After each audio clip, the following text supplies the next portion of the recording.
கொள்ளேற்று கோடஞ்சுவனை மறுமையும் புல்லாலே ஆயமகள் கலித்தொகை. தமிழனின் இரு கண்கள் வீரமும் காதலும். வீரத்தின் அடையாளங்களில் மிஞ்சியது ஜல்லிக்கட்டு. இன்று தடை செய்யப்பட்டது ஜல்லிக்கட்டல்ல, தமிழ் இன பண்பாடு.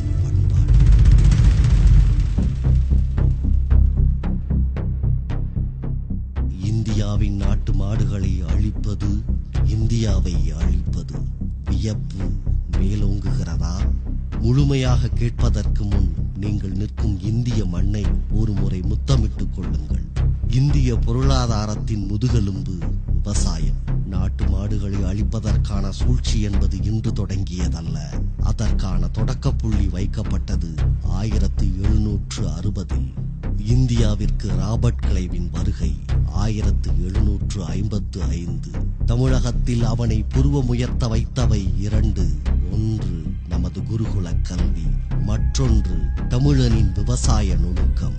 தமிழனின் வளர்ச்சி அவனை உறுத்தியது. அவன் நாட்டை சார்ந்து நாம் வாழ அவன் செய்த முதல் சூழ்ச்சி விவசாயத்தின் கண்கள் ஊசியேற்றுவது செய்தான். அதுதான் பசுவதை கூடங்கள். 1760 அது ஒரு இயக்கமாக முடுக்கிவிடப்பட்டது. நாள் ஒன்றுக்கு 30,000 பசுக்களை கொன்று குவித்தது அந்த இயக்கம். 1, 2 என்று தொடங்கிய பசுவதை கூடங்கள் 1910ஆம் ஆண்டு 350ஆக உயர்ந்தது. எந்த ரசாயன உதவியுமின்றி மாட்டுச் சாணத்தையும் சிறுநீரையும் பயன்படுத்தி குழிக்கு 71 படி அரிசி விளைவித்த தமிழன் முதன்முறையாக தடுமாறினான். அந்த இடைவெளியில் இந்தியாவில் இறக்குமதியாகின வெளிநாட்டு ரசாயன பொருட்கள். அதே சமயம் காங்கேயம் காளைகளும் அவைகளின் விந்தணுவும் வெளிநாடுகளுக்கு ஏற்றுமதி செய்யப்பட்டன. 1929ஆம் ஆண்டு வட்டமேசை மாநாட்டிற்காக காந்தி இர்வின் ஒப்பந்தம் நடைபெற்ற காலம் அது. பசுவதை கூடங்கள் குறித்து பத்திரிகையாளர்கள் கேள்வி எழுப்பினார்கள். இந்தியா சுதந்திரம் வாங்கும் நாள் அனைத்து பசுவதை கூடங்களும் மூடப்படும் என்றார் தேசப்பிதா. பசுவதை கூடங்களை அடைப்பதே என் முதல் வேலை என்றார் ஜவஹர்லால் நேரு. இந்தியா சுதந்திரம் அடைந்தது, பொருளாதார வளர்ச்சியும் அடைந்தது. ஆனால் 350ஆக இருந்த பசுவதை கூடங்கள் 30,000ஆக உயர்ந்தது. தில்லியில் மட்டும் 11,000 பசுவதை கூடங்கள். இவை பொன்னால் பொறிக்கப்பட வேண்டியவை. மணிக்கு 10,000 பசுக்களை கொள்ளும் திறனுடன் ஓங்கி நின்றது இயந்திரவியல். அதை சுத்தம் செய்ய நாளொன்றிற்கு முகத்தல் அளவை 1,00,000 முறை குனிந்தது. அன்று வைத்த தீ இன்றும் அணையவில்லை. இன்றைய பொருளாதார நிலவரப்படி புள்ளி விவரப்படி இந்தியாவில் மொத்த மாடுகளின் எண்ணிக்கை 720 லட்சம். இவை இந்த பாழாய் போன மனித இனத்திற்கு ஆண்டொன்றிற்கு தரும் உழைப்பு 3624 கோடியே 16,10,738.255 குதிரை திறன். அதன் கழிவுகள் தரும் மின்சார உற்பத்தி மூலம் இந்தியாவிற்கான வருமானம் ஆண்டொன்றிற்கு 1,83,000 கோடி. தமிழகத்தில் மட்டும் பால் சந்தையில் ஆண்டொன்றிற்கு 3,50,000 லட்சம் கோடி புழக்கம். மாட்டுச் சாணத்தின் மூலம் மட்டும் 20,000 கோடி ரூபாயும் விறகுக்காக வெட்டப்படும் 5 லட்சம் மரங்களும் சேமிக்கப்படுகின்றன.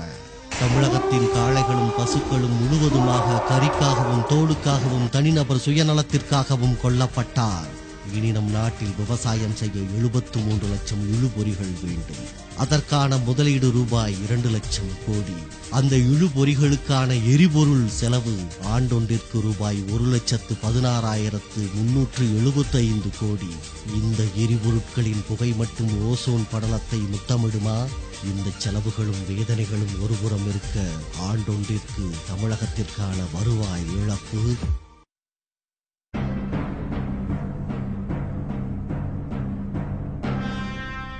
நம் காங்கேயம் காளை பிரேசிலில் 1 கோடி ரூபாய்க்கு ஏலம் போனது நம்மில் எத்தனை பேருக்கு தெரியும்? திராவிட மக்களே, பொறுமையாக கூறிக்கொள்ளுங்கள். நாம் முதல் தலைமுறை பட்டதாரிகள் அல்ல, கடைசி தலைமுறை விவசாயிகள்.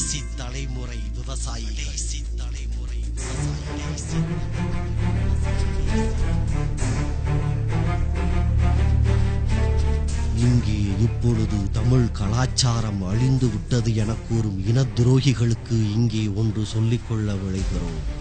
எந்த தமிழனும் தங்கை உறவு முறையில் இருப்பவளை திருமணம் செய்து கொள்வதில்லை. தமிழனின் கடைசி மூச்சுள்ளவரை தமிழ் கலாச்சாரம் வாழ வைப்போம். பட்டுப்பூச்சியை கொன்று பட்டுடுத்தி பன்றி கொழுப்பில் முகப்பூச்சு தடவி எம் பசுவை கொன்று அதன் தோலுரித்து செருப்பணிந்து தொலைக்காட்சியின் முன்பு நின்று பசுவை காப்போம் என வெட்கமின்றி நீ பேசும் குழுகுறையால் தமிழ் மண்ணை நேசிக்கும் ஒவ்வொருவனின் ரத்தமும் கொதிக்குதடா. காளை என் பிராணி அல்ல, என் வீட்டில் ஒருவன். எம் விரல் கொண்டே எம் கண்ணை குத்தும் உன் சூழ்ச்சிகள் நிலைபெறாது, விலைபெறாது. வீரம் மறந்து வீரியம் குறைந்து வேற்றான் சூழ்ச்சியால் விவசாயம் துறந்து வெட்டியான் வேலை பார்ப்பவன் அல்ல தமிழன்.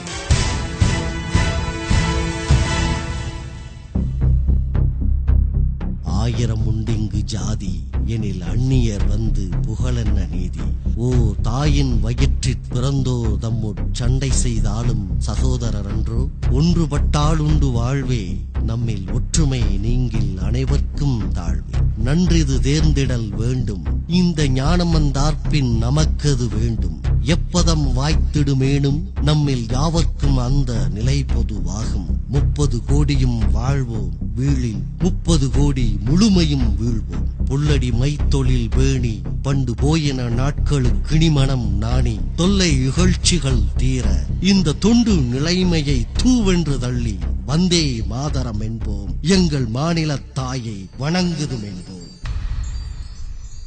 நீங்கள் நிற்கும் இந்திய மண்ணை ஒருமுறை முத்தமிட்டுக் கொள்ளுங்கள். தமிழன் என்ற உணர்வுள்ளவன் வாழும் மட்டும் தமிழ் கலாச்சாரம் அழிவதில்லை. ஜெய் ஹிந்த், ஜெய் ஹிந்த், ஜெய் ஹிந்த்.